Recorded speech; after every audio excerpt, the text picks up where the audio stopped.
Okay, good. All right. And I'll tell you why I've changed my mind, because I think it's very relevant what you're both talking about. Um, all right. So just a quick introduction. So we're here with Katie from Raw and Paolo from, what's your organization in Johannesburg called, Paolo? Uh, wow, hey. Thanks, David. Wow. You just blanked me out there. It's uh, D- uh, DRC, DRC. Okay, Diamond Recovery Center. Yeah, yeah. Okay, cool. And so yeah, Katie, tell us a bit about Raw and your role. Okay, so RAW is a lived experience recovery organisation. It was tentatively founded in 2023, really launched last year in 2024, and we became a CIC this year. It is at the beginning, it was entirely run by volunteers. They employed me last year to be the coordinator, and this year we got another employee as well. So there's two employees. We have about 30 volunteers, and we do, I mean, our aim is to build a community. That's the way I like to look at it all the time. It's to build this community for people to realise that outside of substance use, there is another life.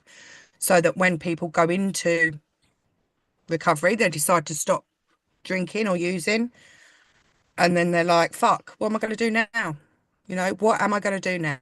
Um, and that's what we're hoping to provide. So we do various activities, football, creative writing, cooking, drop-in sessions. We also are now starting to use recovery coaching for people as individuals. And we also do peer mentoring, so that we can help individuals as best we can. We don't have a structure as such. We have a committee that governs the board of directors, and the directors are accountable to that committee. We're just in the process of starting up 7 smart recovery groups. We've just got a license for that. We're in the process of training our volunteers, so that's another option.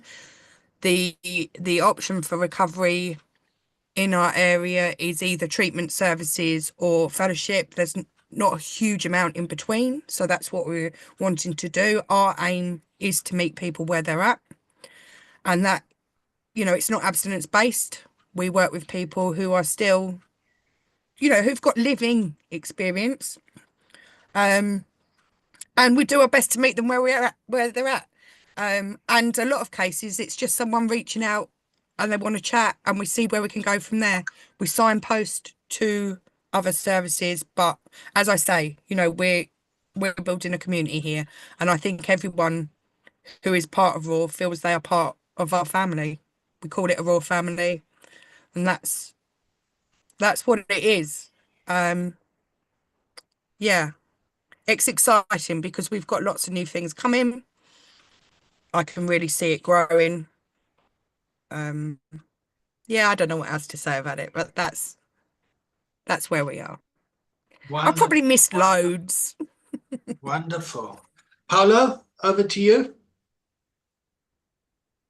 Yeah, well, thanks for that preempt, Katie, because I probably will miss loads. But anyway, so yeah, so I'm at Diamond Recovery Centers. They've got a couple of treatment centers, and then a couple of halfway houses, and a couple of tertiaries, so sober living. And I'm at one of the sober living premises. Um, and yeah, I started doing training about it was about 5.5 years ago or something, and it took me about 5 years to start certifying. But yeah, I've done the peer recovery specialist, and then for the recovery coaching, I need to just finish my case study, the exam, and then the final assessment. And yes, what I do here is we have folks that arrive at the tertiary facility at various stages with different amounts of time in recovery. So some of the folks I need to wear the hat of the recovery specialist, peer recovery specialist, and for others I need to, well not need to, but I wear the recovery coaching cap, just depending on where they're at, where I'm going to meet them.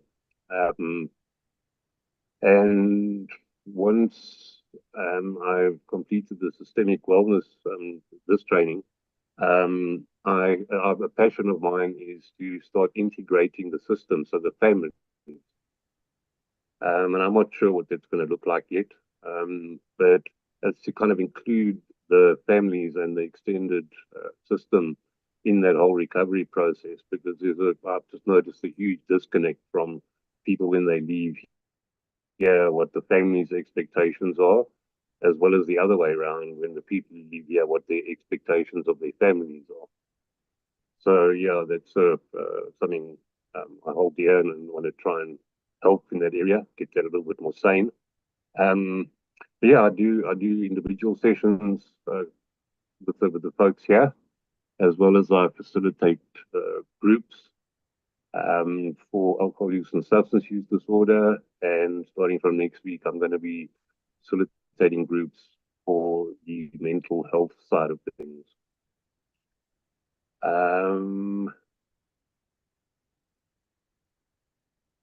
And they are Peter blank wall. That's basically what happens. Yeah, I also liaise with. So I'm here as a peer recovery specialist, recovery coach. We have a counselor here as well, and then at one of the primary centres, which isn't far from here, that's where the therapists are. So there's some folks here that also go and see the therapist, and then I just liaise with the therapists, and we kind of talk to each other, make sure we're on the same page, where the client's at, what work we each doing with them, and so on. And yeah, I do as part of the way I work with the folks here is I also work a lot with kind of worksheets and things. So in the session, I might work through the concept of a worksheet and then give them so-called homework that they can go away and work in the specific area that they're struggling with. So I just try and help as much as I can. Thanks, Paolo.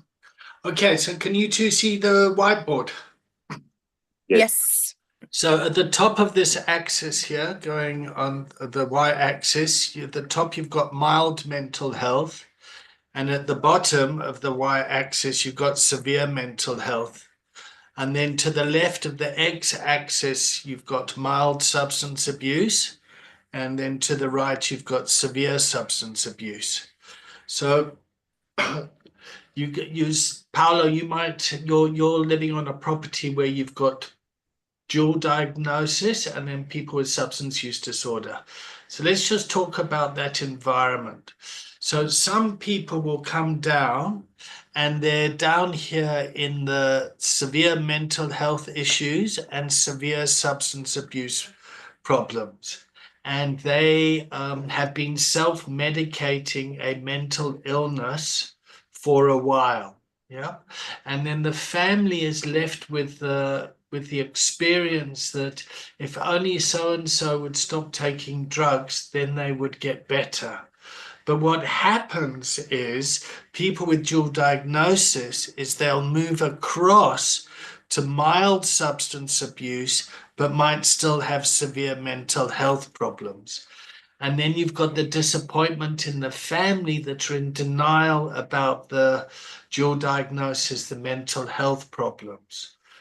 Ideally, what we want, and a lot of people that go to kind of 12-step fellowship or something, they go to mild mental health and mild substance abuse. Yep. So they either go complete abstinence or whatever. But sometimes you still get people that are completely abstinent, but still have severe mental health problems.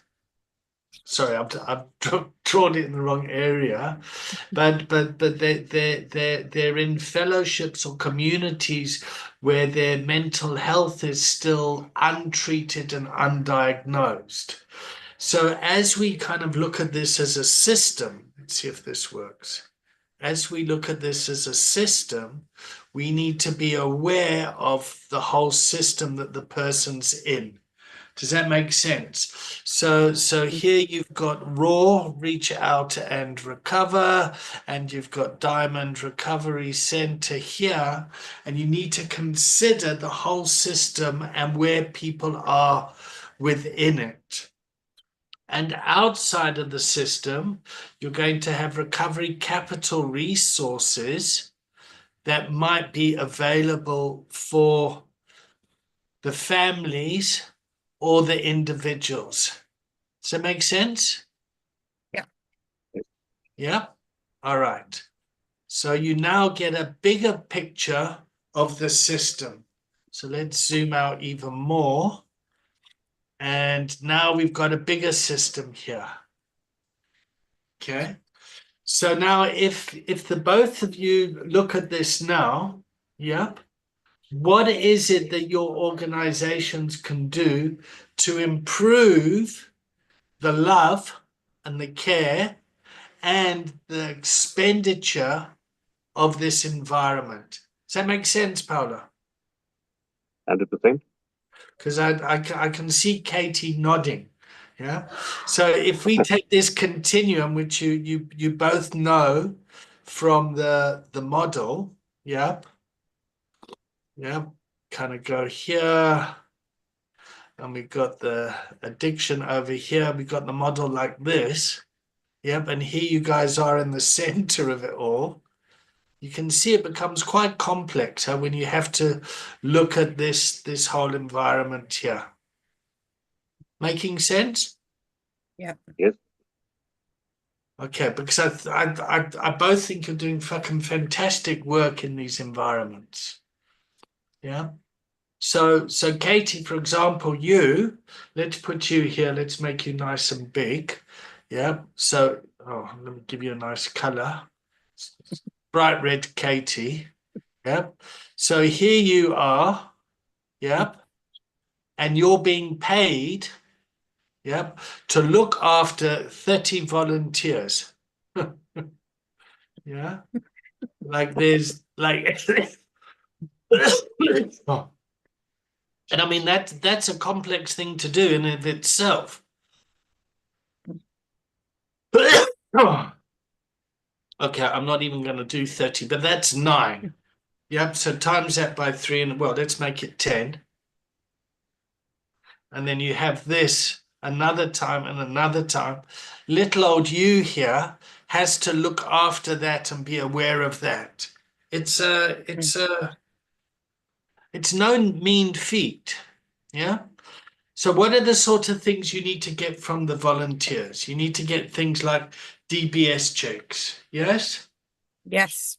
Yep. Yes. DBS checks and training. They need to do mandatory training. Yeah. Commitment, a minimum-ish commitment from them.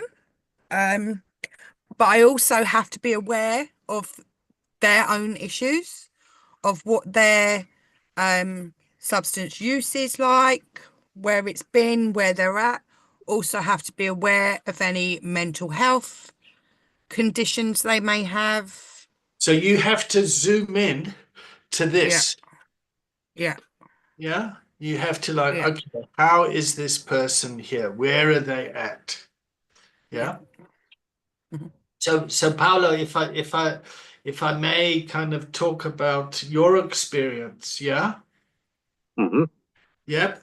You're someone in this area that has severe mental health, severe substance abuse, and yet you've managed to take responsibility and to get a really good picture of your mental health, your diagnosis, and you have a lot of lived experience to kind of give on how to live with these stigmatized conditions. Spot on. Yep. Am I being respectful, Paula? Spot on. Spot on. Great. Okay, so that's just the truth, huh? Yeah, absolutely. Great. The Okay. truth will set you free. Great. Okay. So let's talk about this today. Let's talk about the challenges of that. And Katie, you've also got your challenges, huh? Oh yes. Oh yes. Yeah, I mean, I feel personally responsible for most of my volunteers. You know, so but there is only one of me, so there is only so much I can do. And it's being aware of that. You know, I think what I've done a little bit more this week, because I've realised how much I have to do, because not only do I have to look after those people, I'm also building the company. I'm also getting resources. I'm also having meetings with other stakeholders, if you like. You know, there's a million and one things encased in that. My priority, however, is the volunteers. I I let the priority for the other stuff be for someone else, and then I do the bits. This week, I think I've realised to give more to committee members who, as I said at the beginning, watching these people grow. There are some people doing fucking amazing things, and this week I'm like a proud mummy. Do you know what I mean? I'm seeing these things happen, and I'm like, right, okay, so they are now ready to take a little bit more responsibility. But within that, I still have that overseer thing, you know, like a grandparent role. So I'm watching someone watching someone, if you like. And that's challenging to me on a personal level because I care, you know, and if I'll notice someone's gone a little bit quiet. So then I instantly, are you okay? You know, I reach out to them. So I actually put more work on myself because I'm doing that, but I feel it's very important. And I'm hoping the more time and effort I put into it now, building those people, building their esteem, empowering them, the less I will have to do going forward, if that makes sense. But it's challenging and it's overwhelming sometimes. So my question to you is what's the difference between personal responsibility and responsibility? Okay, so I would say, and I guess it's, you know, it's that boundary thing again. You know, Bloody which I'm boundary shit thing at, again. as we know. You know, in an ideal world, So Katie, just before you go on, it's because yeah, you're shit at that that you do so much good in the world. thank you. And I do like to think that, you know, I do like to think that. And don't get me wrong, you know, like last night I'd had enough, phone was on silent. You Okay, know, I do, I give and give, but I do know when to, great. I need a Okay, cool. break. So Yeah, okay, good. So you do know how to self-manage, how to look yeah, after yourself. Yeah. yeah, Okay. yeah. So as I say, in an ideal world, you know, I would be working in an environment where when I wasn't around, someone else would be around. So my responsibility would be within that time frame, a specific time frame, and the rest of the time I wouldn't be. So where it falls a little bit more into my personal responsibility, because you know I'm contracted to work 9 to 5. That's my contracted hours. However, that is not how this kind of organization works or runs. And I know that from my own personal experience. If someone's not there when you need them, then you're in the shit. And I want to be there. So personal responsibility, it falls over because I will answer messages at 10 o'clock at night. Not when I'm, you know, like I said, I do know when to take a step, but I will answer messages at night. And to me, is more a personal responsibility, because I don't have to do that. You know, I could actually say, do you know what? I'm contracted 9 to 5. I'm not going to answer anyone outside of those times. So that's where it's crept into a little bit more of a personal responsibility rather than just the professional, I think. So for me, if I get a message at 10 o'clock at night, I want to answer it so I can relax and sleep. And it's also what the environment calls for if we're going to be to help the population that we want to help, because they don't keep 9 to 5 hours. You know? So that's the thing. And because that happens, it can reduce the impact on statutory services like the NHS or something like that. So there's somebody there at that time. So so we don't want to kind of throw the baby out with the bathwater. We want to keep that going, but we also want to keep staff, for want of a better word, safe in that. And I see volunteers as staff. Yeah, they might not be paid, but they need to behave as if they were being paid, and to be held accountable as if they were going to be paid. And it's part of their journey to getting paid and getting a career in this. Yes. Yes, I agree. And I don't, you know, newcomers, it's a bit different, but as time goes on, we certainly don't differentiate. There's not a hierarchy as such. Do you know what I mean? We are all the same. And you know, I try to, and what's funny is, you know, I say, oh, well, you know, I'll answer a text message or something at that time of night. If one of my volunteers is doing it, I'll say, what are you doing? You shouldn't be, you should be having your time out. Do you know what I mean? So it's the hypocrisy there, huh? Yeah, a total hypocrite. Absolutely. Do as I say, not as I do.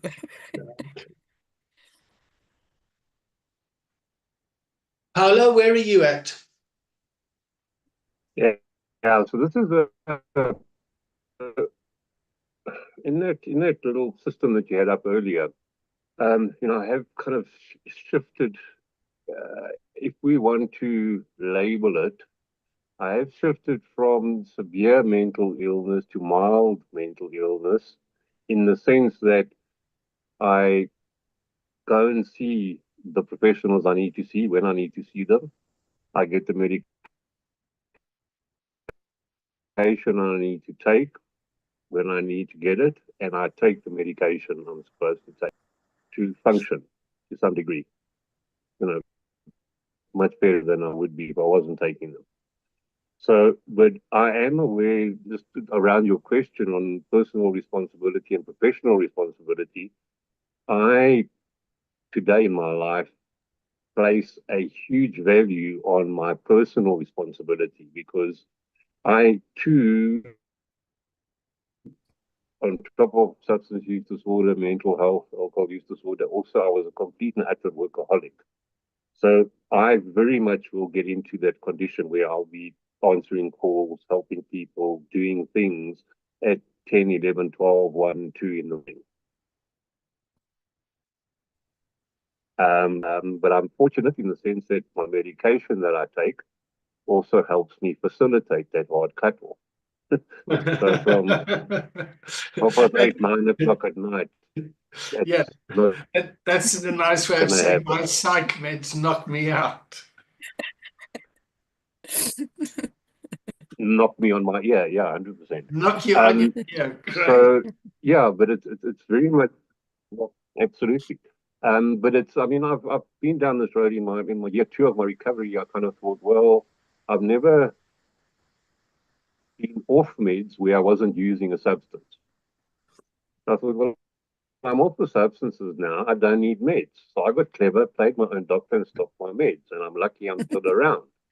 It was a year from hell, not just for me, for the poor people around me. So I've learned that it was a hard one, but I've learned it. So now I just accept. And part of my journey and me One of the needing to manage shortcomings of the myself, fellowships. Yeah, 100%. Yeah, sorry, I just wanted to drive that. But part of me needing to have part of me having that personal responsibility helps me with my professional responsibility because I can relate to dual diagnosis folks struggling with their medications, taking their medications, seeing their psychiatrists, psychologists, therapists, whatever, um, because that's something I help facilitate as well, make sure they get to their appointments and all that kind of jazz. So me having struggled getting that self responsibility in place, I can relate to them struggling to get it in place for themselves. And that's why I will help them. But I also have been through these trainings, I need to empower them. So I'm not going to carry them. I'll walk next to them and make sure they get to the appointment, but they need to go in, they need to do what they need to do, and they come out and do what they've been asked to do. So my experience helps me help others, which I'm grateful for that it wasn't for naught. The only challenge I do have is sometimes my system just, my batteries die. Because not only as a result of my, I don't know, whatever it was, 37 years in active alcohol and substance use disorder, I've, as a result, had some physical health disorders. And they sometimes are the things that take the knock. And then when it hits me physically, that's when I turn the light off and I say, people, I'm done, I'm down.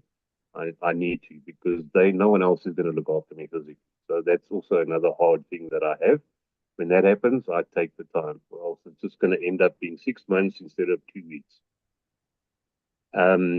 So I'm learning. A big thing for me is part of these learnings that I've gained through this training is that is number one on my list. Priority value wise is my mental health, my physical health. Because, if I'm unwell, I'm not going to bring any wellness to a group that I'm facilitating. I'm not going to bring any wellness to a one-on-one session. I'm not going to be even bringing any wellness to my colleagues, because I also kind of check in on my colleagues and say, you please use it. Don't be answering calls and doing this and doing that. Use your day off and let yourself recover. So yeah, I suppose I'm just fortunate that I've got the two areas being alcohol and substance use disorder, and then the dual diagnosis, where I get to use the full extent of my experience, and I feel quite blessed for that. Okay, so Paolo, next week, did you say it was next week they're opening up or you're going over to the dual diagnosis part of your facility? Yeah, so I'll start facilitating 2 groups a week on that side from next week. All right. So essentially, you're working inside a type of treatment center, Yes. whereas Katie's working outside of a treatment facility, working with kind of volunteers from community that are going out. So, yeah. So let me draw another picture just to show off that my computer can draw nice pictures. Just on that point, David, I was also very blessed to spend a lot of time with one of the 12-step fellowships when they started the Preach online platform. And I helped start that, get it running and all of that. So I also, there's an aspect of what I do that also has a very passionate, whoever's here has all the relevant external resources, even if it's not a 12-step fellowship. So, for example, in South Africa, we got a mental health organization, refer people there because they've got groups for grief, bipolar, schizophrenia, all kinds of things. So it's all that kind of external stuff. And like I was saying, once I've done this training, I hope to get some kind of program going for the family members. Yeah. So there's Katie working in that sort of space. Yeah. And Paolo, you're over here. Let me draw you in red. You're kind of down here in this space. Does that make sense? Correct. Yeah. Yeah. Yeah. Okay. What's the difference between those two pictures?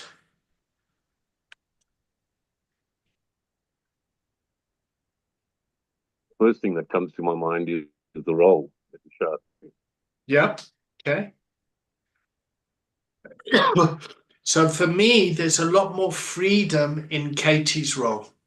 Got you. Yeah. Yep. Mm. Whereas Paolo, in your role, it's a lot tighter. It's a lot like more restrictive. Yeah. Yeah. Yeah. Mm-hmm. And that can impose its challenges. Yes, okay. Yeah, especially if you're a professional coming from this space. Yeah. A professional coming up to this space kind of goes, what the fuck's going on here? There's no boundaries, there's no like, what the fuck? Yeah. And when you get people with kind of lived experience from this space, they come down into this space, they feel restricted and contained, and they lose a lot of their magic and their passion. Mm, Does that make sense? yeah. Yeah. Katie, do you agree? I absolutely agree. Yeah. Absolutely agree. So the professionals come along and say, fuck, this is unprofessional, and blah, blah, blah, blah, blah, blah, throw money and try and like get people back into this box. And then the clever people say there's no money for it. Yeah. And then the people with lots of heart and compassion and love, when they come into this space down here, they can lose why they did it. And so, for example, you can get a teacher that really just wants to work with kids and educate kids, and then they go into a school, and the school bureaucracy and system and curriculum kills their passion, and then they just become a resentful teacher, and then the kids don't benefit. Or you can see it with nurses going into the NHS, and the politics of the NHS system or the bureaucracy kills their spirit and their heart. So, as leaders in this organization, that's something that you've got to kind of be aware of as well, in keeping the spirit and the recovery capital and the culture and the things alive. Mm. I'm really enjoying today's class.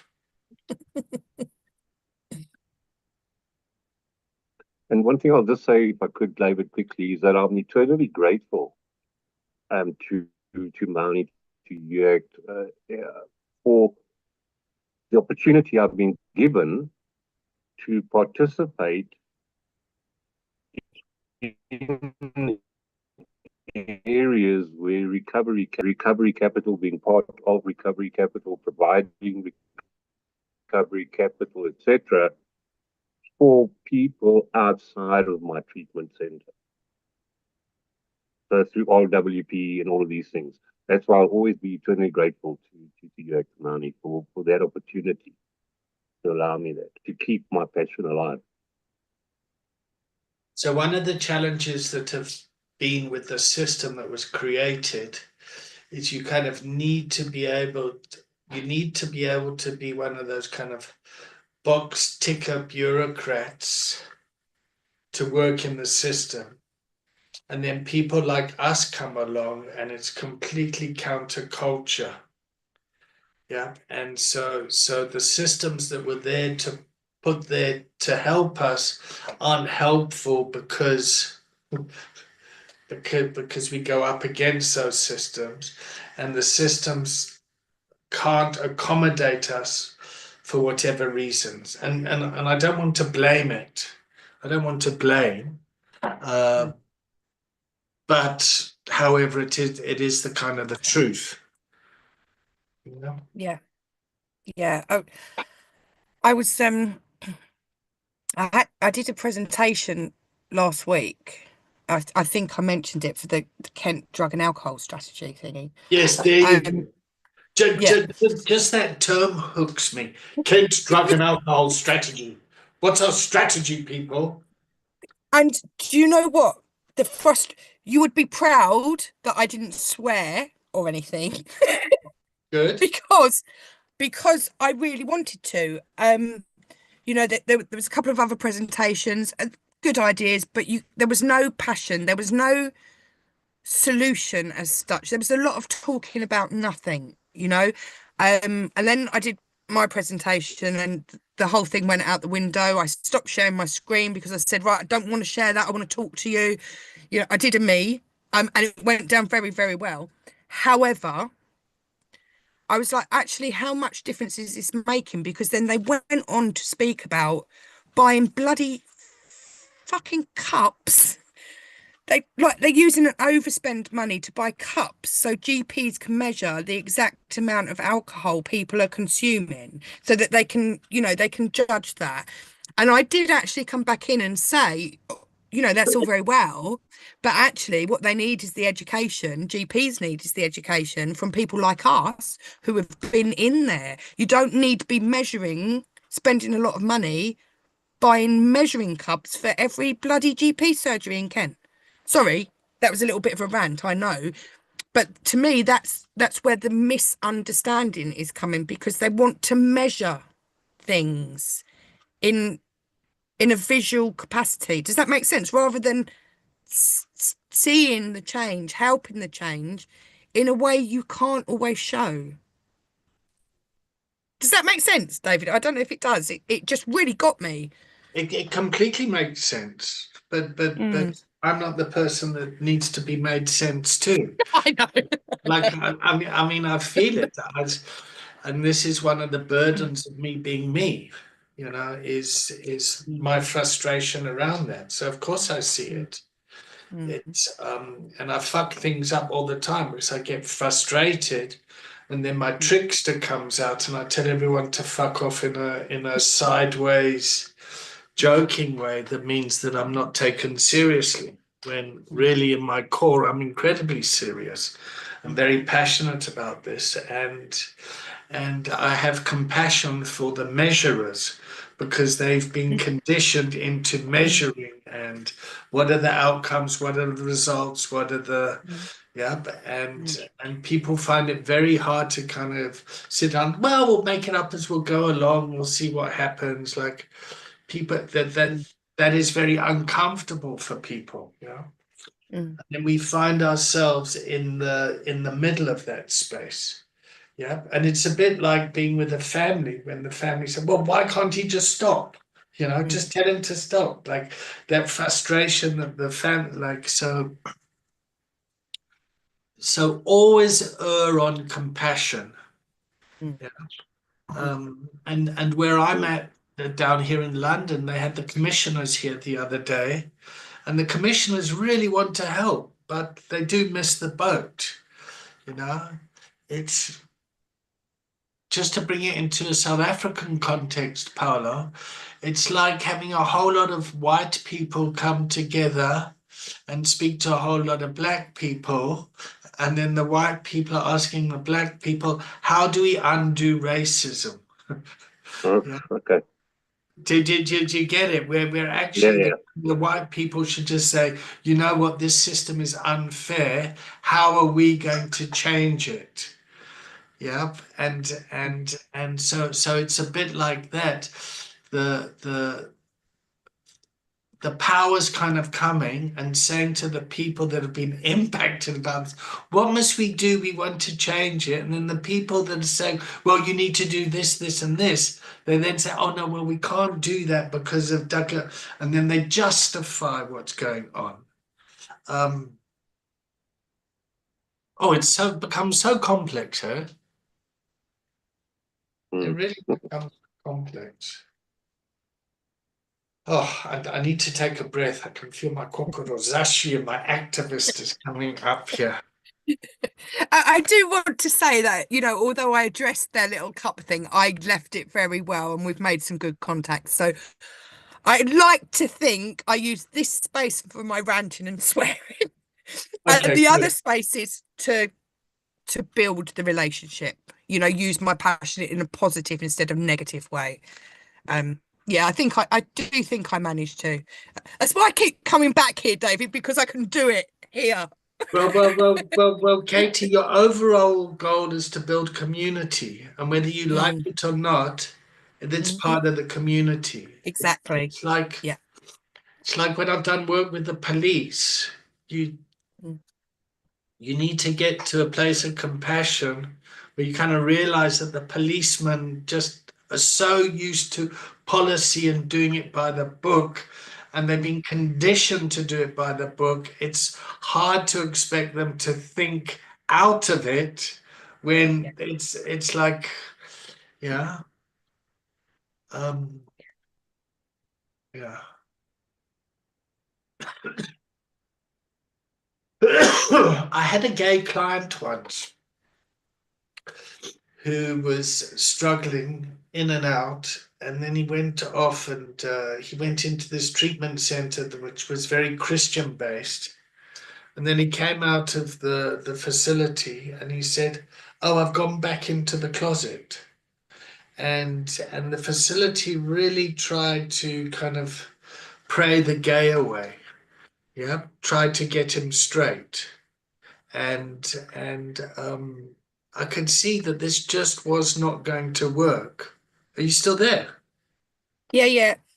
The Yeah, Yeah. the you was frozen, but we could still hear you. Well, I could still hear you. oh, okay, yeah, yeah. And I saw the guy a few years later, and he was like homeless on the streets of Cape Town, back back into his kind of his original sexual orientation. Is that politically correct? Like, fuck, I like. think so. Yeah, I mean, I just had such compassion for the guy. Like, fuck, what are these people like? Oh, Mm, yeah. it's the church and the structure and that treatment facility were not able to adjust to where the patient was at. They tried to get him to fit, and it just was never going to work. And it makes me angry. It makes me.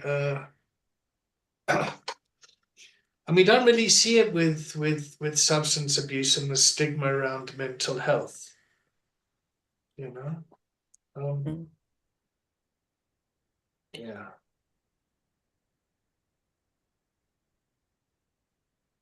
David, your behavior is inappropriate. That's what I hear a lot in my head. And I could just tell people kind of, yeah, yeah, oh fuck. I relate to that so much. I just relate because I found myself Tuesday questioning myself that I have behaved really inappropriately today, but I hadn't also on the same hand. Do you know what I mean? The conformed idea. It's Um, hard, eh? And that's a mm, political intelligence thing. mm, That's the PQ stuff. And that's why this container is particularly important in helping us develop our professional roles within our organizations. Yeah. And how we show up and how we don't, and understanding the social norms and the cues and the culturally correct things. And yeah. But I cock it up all the time. If you could see me now, my hand's raised.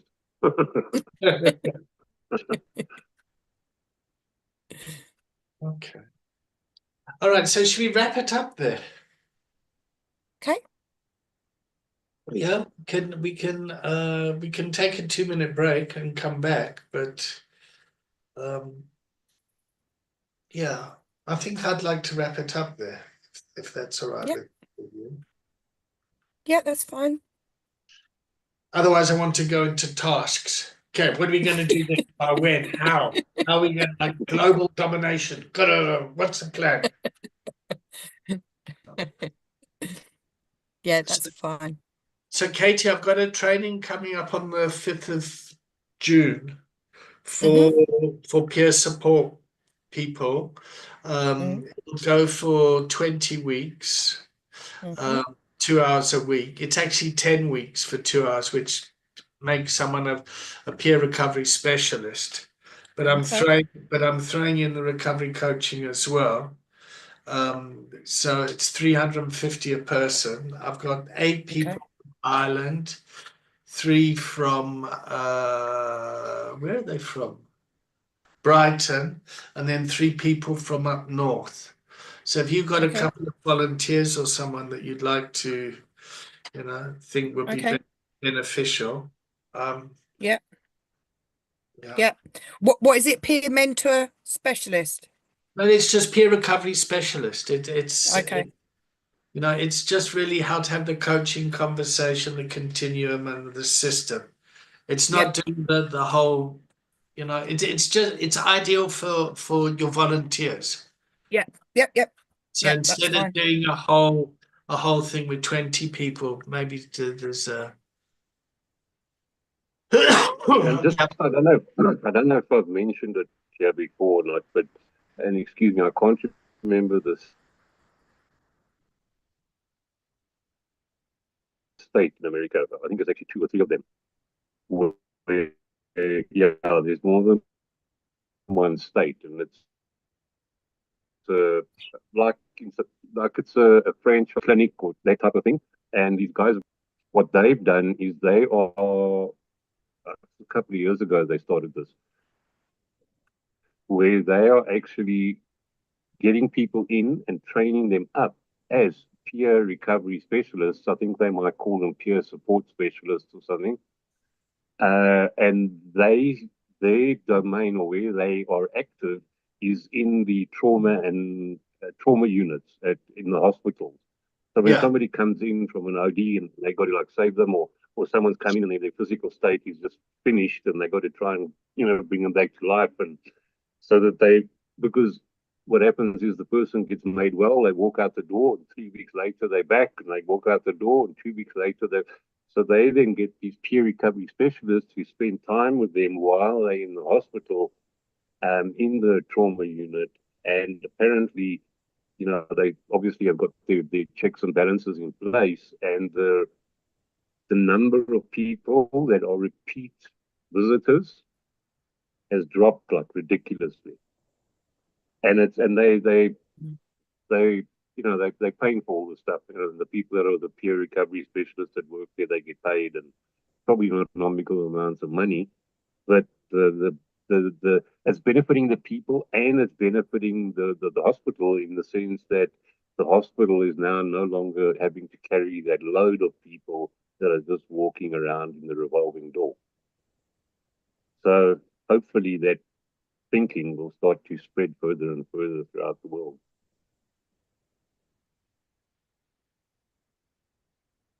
Yeah, I mean, straight away I get frustrated and think, well, fucking hell, we do that already. Why don't people, why aren't people hiring our coaches for that? And Yeah. yeah, but I'm going to leave that for the likes of Katie to take on those fights. Oh. Cool. All right, everyone. I check out with a lot of gratitude. Thank you both for coming, and thanks that we can just go for an hour today. I can go and nurse my flu. I've enjoyed today's class. I've gotten a lot out of it. I'll take you, Paula. Thanks, David. And yeah, I just want to say thank you for choosing to do a session. Greatly appreciated. And I also got a lot from this today. So thank you very much for that. And thank you, Katie. I really enjoyed today. So yeah, I'm checking out very grateful for that. Over to you, Katie. Thank you, Paolo. Yeah, thank you both. I really enjoyed that as well. Actually, it's not only the learning. It's good to talk about this stuff with people who get it. Sometimes I am a little island on my own, and it's quite nice to have that space. So I'm very grateful for that. Yeah, checking out with joy and gratitude. Thank you.